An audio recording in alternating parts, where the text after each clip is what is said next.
A ver, si queremos entender de verdad qué es la inteligencia artificial, esta mente que al final hemos creado nosotros, pues lo primero es mirarnos al espejo. Así que, venga, vamos a bucear un poco en la inteligencia que ya conocemos de sobra, la nuestra. Y esta es la pregunta del millón, ¿verdad? Es que antes de intentar replicar algo, tenemos que saber qué es exactamente. Y la respuesta, ya os lo adelanto, es mucho más compleja y fascinante de lo que podría parecer a simple vista. Es que la inteligencia no es una sola cosa. Si miramos a la naturaleza, se manifiesta de formas que son de verdad alucinantes. Desde la increíble capacidad de un pájaro para orientarse en un viaje de miles de kilómetros, hasta un primate que coge una rama para usarla de herramienta. Vemos que no es algo abstracto, para nada, sino que está totalmente ligada a la supervivencia, a la interacción y sobre todo a cómo te adaptas a lo que te rodea. Y aquí está la clave de todo. La inteligencia natural no va solo de procesar datos, está metida hasta el fondo en la experiencia corporal, en los sentidos y, ojo, esto es crucial, en las emociones. Es una inteligencia que siente, que vive dentro de un cuerpo, y es precisamente esa interacción física con el mundo la que nos da ese sentido común, por llamarlo de alguna forma, que a las máquinas, bueno, les cuesta un mundo entero replicar. Y claro, con esa idea de nuestra propia mente en la cabeza, la humanidad se lanzó a uno de sus proyectos más locos y ambiciosos: intentar replicar nuestra propia inteligencia. Crear, por así decirlo, una mente a nuestra imagen y semejanza. Esta es la pregunta que lo empezó todo. En 1950, el genio de Alan Turing no solo estaba poniendo los cimientos de la informática moderna, sino que encendió la mecha de la inteligencia artificial con una pregunta tan simple en apariencia, pero tan profunda en el fondo. Desde esa primera pregunta, el viaje ha sido de auténtico vértigo. El concepto saltó del mundo académico en los 50 a hitos que nos sonaban a pura ciencia ficción. ¿Recordáis? Cuando una máquina ganó al campeón del mundo de ajedrez, y más tarde al de Go, que es un juego muchísimo más complejo. Y de ahí a las herramientas que muchísima gente usa hoy en su día a día. Y así llegamos a su definición, digamos, más formal.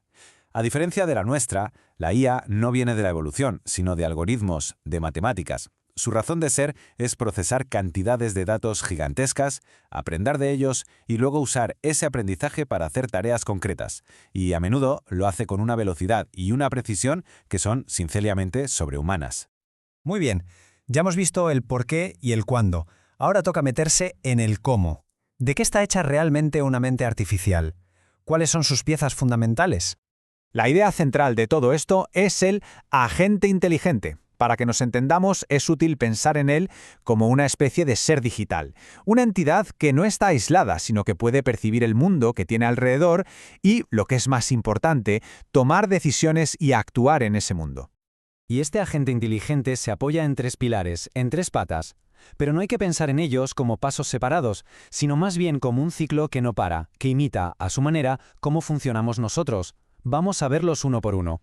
La primera área es su conexión con el mundo real, ¿vale? Sería el equivalente a nuestros sentidos, la vista, el oído y a nuestras acciones, movernos, hablar. La IA necesita sentir lo que la rodea para poder hacer algo útil. El ejemplo del coche autónomo lo ilustra perfectamente. El coche ve la carretera con las cámaras, siente a qué distancia están los otros coches con sensores y actúa girando el volante o frenando.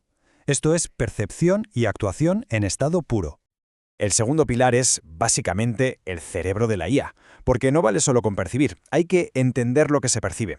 Aquí es donde la gente guarda todo lo que sabe del mundo, se crea como un mapa mental de la realidad y lo usa para razonar, para resolver problemas y para decidir qué hacer. Un ejemplo perfecto es cuando le hacemos una pregunta a un asistente virtual. No se inventa la respuesta, claro. Lo que hace es buscar en su enorme base de datos, procesa la información de forma lógica y nos da la respuesta que necesitamos. Y llegamos al motor que hace que todo esto no pare de mejorar, el aprendizaje. Esta es la capacidad que permite que una IA no se quede estancada, sino que mejore, y mejore con el tiempo. Igual que nosotros aprendemos de la experiencia, la IA aprende analizando qué tal le han salido sus acciones y usando datos nuevos para ser mejor la próxima vez. Esto lo vivimos todos los días. Cuando una plataforma nos recomienda una serie o una canción, es porque su agente inteligente ha estado aprendiendo de lo que hemos visto o escuchado antes para intentar adivinar qué nos va a gustar ahora. Eso es aprendizaje en acción, clarísimo. Bueno, ahora que entendemos un poco las dos partes, vamos a ponerlas frente a frente. En qué se parecen y, sobre todo, cuáles son las diferencias fundamentales entre la inteligencia que salió de la evolución y la que hemos diseñado nosotros. Esta comparativa es muy reveladora. Mientras que la inteligencia natural es súper flexible y se adapta a lo que le echen, a contextos nuevos, la IA, por ahora, funciona de maravilla, pero siempre dentro de los límites para los que se la diseñó. La nuestra está totalmente ligada al cuerpo y a las emociones, y de ahí viene la intuición. La suya a la lógica pura, y eso le da una precisión que es literalmente sobrehumana. No es una cuestión de cuál es mejor, sino de que son herramientas con propósitos muy diferentes. Y con esto llegamos al meollo de la cuestión. Quizás la diferencia más grande de todas. La inteligencia natural no solo entiende el mundo, sino que puede pensar sobre su propio lugar en él. La experiencia subjetiva, el sentir, el tener un propósito, eso, de momento, sigue siendo un terreno exclusivamente nuestro. Pero este análisis no debería acabar como si fuera una competición, porque todas esas diferencias que hemos visto no son debilidades. De hecho, son la clave para una colaboración que puede ser increíblemente potente. Es que aquí está el verdadero potencial. Pensemos un momento.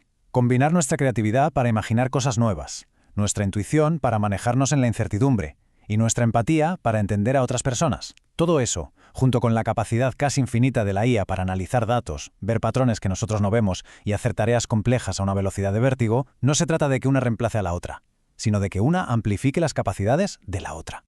Y terminamos con esta pregunta, que no es un final, sino más bien un punto de partida. En la ciencia, en la medicina, en el arte, en todos los campos que se nos ocurran. La colaboración entre la mente que evolucionó durante millones de años y la mente que hemos construido no ha hecho más que empezar.